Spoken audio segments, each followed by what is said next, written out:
in terms of preparation, have you thought about your pose for the opening titles of the Formula One music before the race? Not until just now, to be honest. Okay, well, let's workshop it. Yeah. Hello and welcome back to The Fast and the Curious, the show that takes you inside the world of Formula One, which is a mad sport. We speak to so many people who do so many different jobs from within that sport. I'm Betty Glover. Hello, I'm Christian Hugill. Can I say it's lovely to be here? You can. So it's lovely to be, and it's lovely to be next to you while you're saying that, and also nice to be next to you as well, Betty. This is Team Principal Greg James as we bring you inside the world of F1, as Betty's just saying, but we give you a race debrief every Sunday as well. And it's nice to be all together in this very fancy studio. If you're watching on YouTube, you can see that. If you're listening, it will just sound like the normal podcast. That's the point, isn't it, really? Yeah. But we like to bring you some special guests, and we do have a very special guest today. Yeah, I'm particularly excited about this guest because we have spent so much time talking about the 2025 drivers market, who's going to be racing in what seat. There's been so many sort of headlines that have come out of it. We know for sure that Jack Doohan is going to be racing for Alpine, and we get to speak to him. Christian, tell us a bit about him. Well, for people who have been with The Fast and the Curious since last season... Yes, that's me and you. We've been here, You were yes. here as well. Yeah. Producer Jimmy's been here as well. But we also have new people joining us all the time who might not know that Jack was on the podcast last year. I spoke to him in Austin in a hotel reception, believe it or not. We were talking to him then. He's Alpine's reserve driver. He was doing that job back then.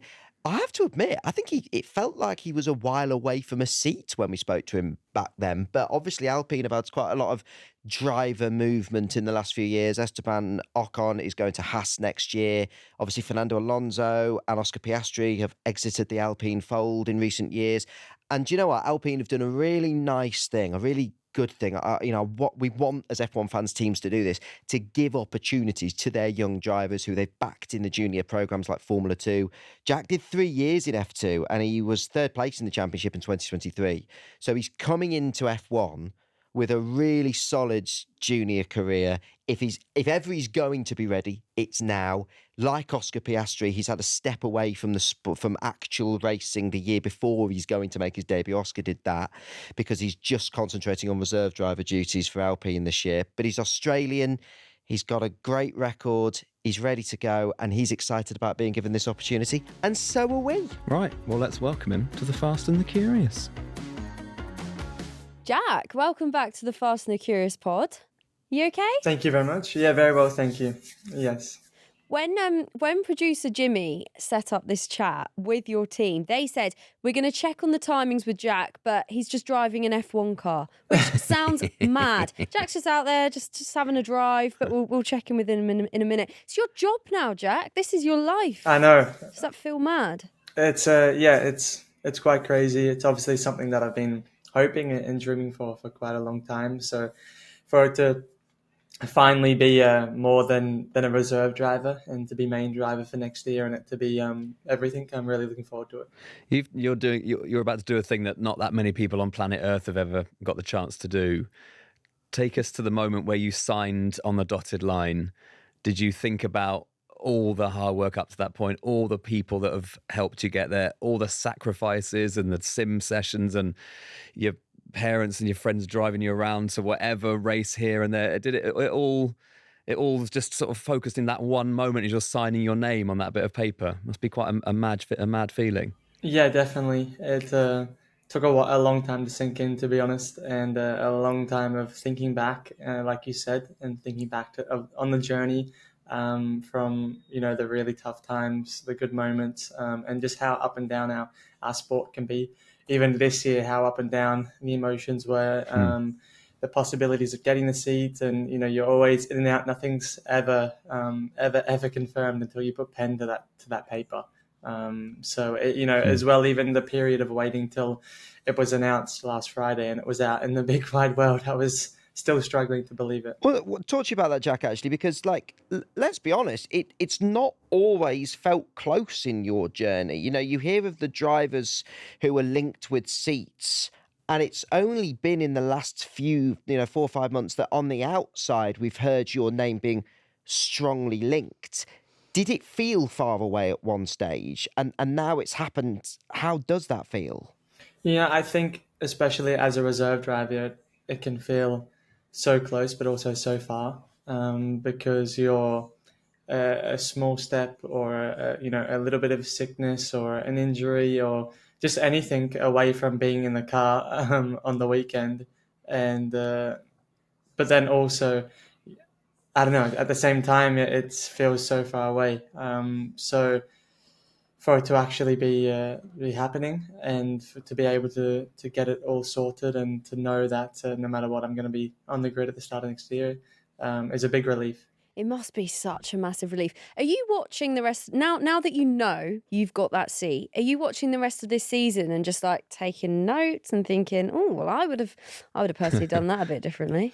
Well, to be honest, I've been in that sort of headspace since I joined with the team properly as reserve driver, and I've been at the track. It's something that I'm always thinking about, always monitoring. I'm always super into the whole weekend and everything that is going along. I'm really not much changes for me in my prep for the end of the year.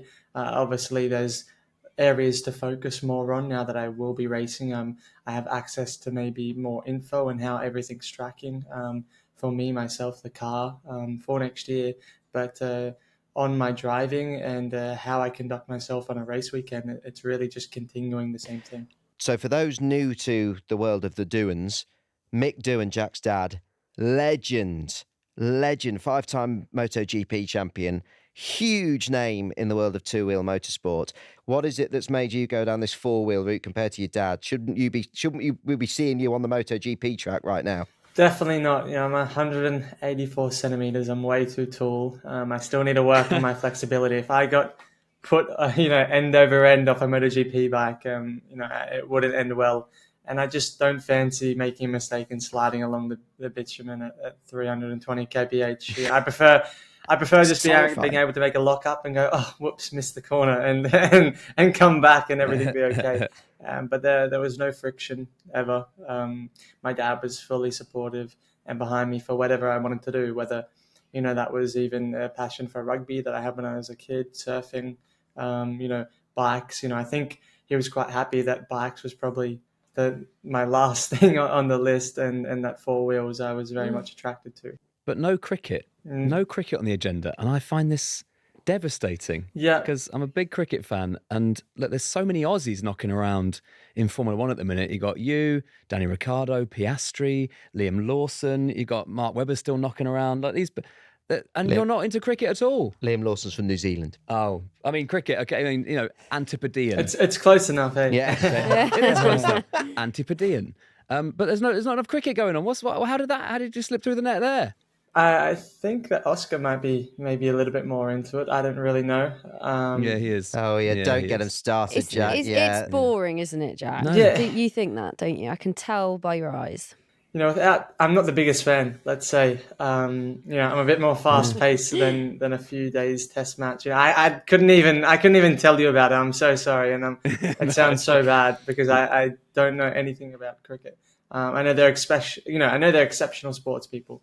I definitely cannot do anywhere near. When I was in school, my school was a rugby school as a kid, but there were obviously seasons through the year, terms where you would have cricket or swimming, but rugby was all year round. It was a rugby based school, and a few kids in the break and whatnot at school would go down and play cricket. I would try bowl or bat, and it just wasn't for me. And then when they're like, yeah, we do this for a few days, I was like, yeah, that's not going to be me at all. Yeah, good for you guys. So yeah, exactly. Enjoyed that. You get afternoon tea though. Yeah, that's true, and lunch. But actually, there's a more interesting point, I guess, which is so many great Aussies now racing in Formula One. This is brilliant. This is a great fraternity. How close are you with your fellow countrymen?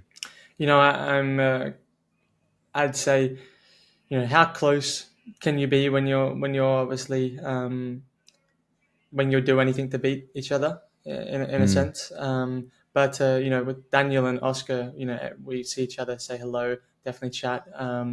Daniel has been more of a sort of like role model to me, obviously, with his experience and his career in F1, and since I've sort of came on to the Formula 3, Formula 2, let's say ladder, he's been very helpful and always reaching out for a chat and to help me out. So it's sort of a different relationship that I have with Daniel. And then Oscar, we're definitely good mates. There's nothing wrong at all there. Talking about Australia, it's going to be your first race of the season. That must be pretty cool. Yeah, it's something I was thinking about at the start of this year when I was in Australia.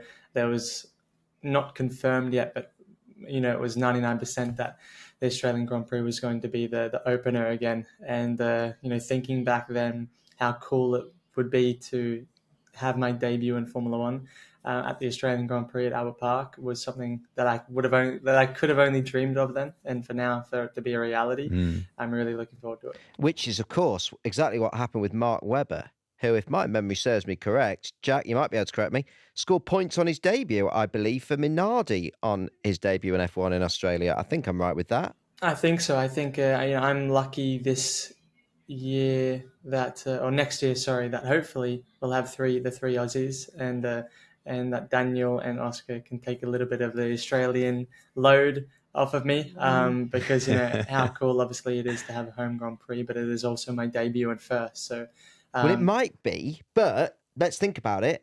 You're a reserve driver. We have seen. Look at Daniel Ricciardo last year, who went out and broke his wrist, I think it was. You might get a call up before then. You never know. With Pierre or Oscar, Pierre Gasly could trip, and he might be in. It might not be your debut. Could you never know. Slip on his yacht. Yeah, slip on his yacht.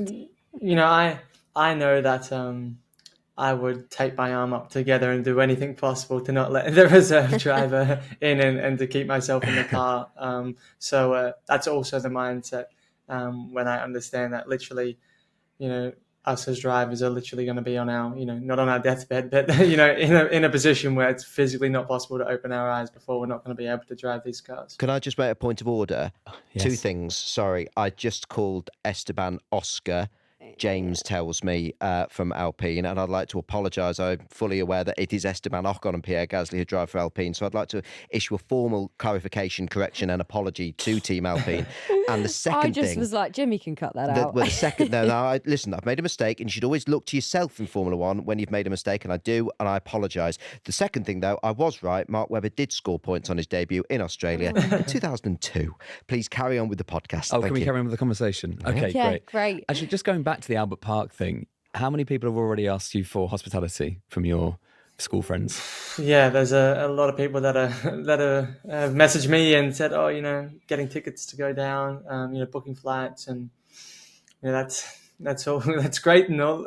But I want to focus on my weekend. There's going to be, I hope, plenty of Australian Grand Prix to enjoy, and it's important that I really focus on this one, because it's not only, like I said, my home Grand Prix, it's my debut weekend in Formula One as well. So as much as it would be amazing to have all friends and family there, it's important that I just focus at the job on hand. You've had a really interesting vantage point, I guess. It's a unique view, really, of the action. What have you enjoyed watching in terms of racing this season? What are the bits that you've got really excited as a fan of fast cars? What have been your highlights? I think at the moment we're coming into, I feel quite a good era of Formula One. Albeit there's still midfield, top field teams. I feel like we are getting closer and closer. The time, the gap between, even being out in Q1 to the top end of Q3 is super tight. And, I'm just really looking forward to being a part of the show. Well, we know, Jack, that Alpine have got big desires to, of course, get back towards fighting for podiums and be at the very least regular points finishes. And you're going to be an exciting part of that new era as the team looks to push forward. Pierre's obviously a great driver as well for you to put yourself up against in your first year, but also a new boss. Oliver Oakes recently announced as team principal of Alpine. I don't know too much about Oliver Oakes at this stage, Jack. So what's he like as a person? What's he like as a boss? I'm guessing you've got on his good side already because he's given you a job. So that's, got off to a fairly positive start there. What's Oliver like as a boss? Yeah, as you said, I can't complain. I've worked with Oliver in the past in Formula 3 when I raced with him in high tech, and he's an exceptional guy, great personality, great atmosphere, and and carries himself very, very well, which is important in the Formula One. In the Formula One world, and especially when we have a team of a lot of people, there's still a lot of people that obviously need to get to know Oliver, and him of needing to get to know a lot of people as well. But I feel like we're taking the necessary steps in order to get back to where we want to be. Jack, we've talked a little bit about the team. We know that you've known Pierre Gasly for quite a long time. What's your relationship like with him? Are you friends? No, definitely. We're good friends. I've been with him for the past 18 months, and we've been in that working environment. We get along well, and I look forward to really continuing that. If I look back my first year when I moved to Europe as a young kid when I was 13 was his first year in Formula One, which was 7 years ago. So it's cool now to be.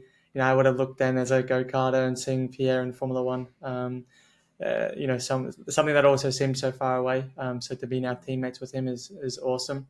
I look forward to learning off him, and also just being an asset to the team, ensuring that we work together in a great way to go forward. Jack, I've got two very important things to ask you about. In terms of preparation, have you thought about your pose for the opening titles of the Formula One music before the race? Not until just now, to be honest. Okay, well, let's workshop it. Yeah. Bum, ba, ba, ba, ba, ba, ba. And as one of the newer drivers, you'll be up first, actually. You'll be up one of the first to be there. So what's the face and what are your hands doing? I think, to be honest, I'm just going to arms crossed. I'll make sure that I have my Moser watch on so that we can get some great advertisement for our amazing sponsor. And That's fantastic. No, this is good. I'm glad yeah, go on. We can look out for these things now. Just to be looking sharp, focused, and a little glint in your eye, maybe a little smirk, or just deadpan. Little smirk. Okay. Little smirk, Are maybe. Yeah. there any drivers, no. Jack? Oh, go on. Second thing important, Betty. I'm sorry. Can I just follow up on this? No. Okay. Yeah. Team principal's put his foot down here. Yeah, go on. I am interested, Jack. Are there any drivers whose pose you don't like, that you think just doesn't work?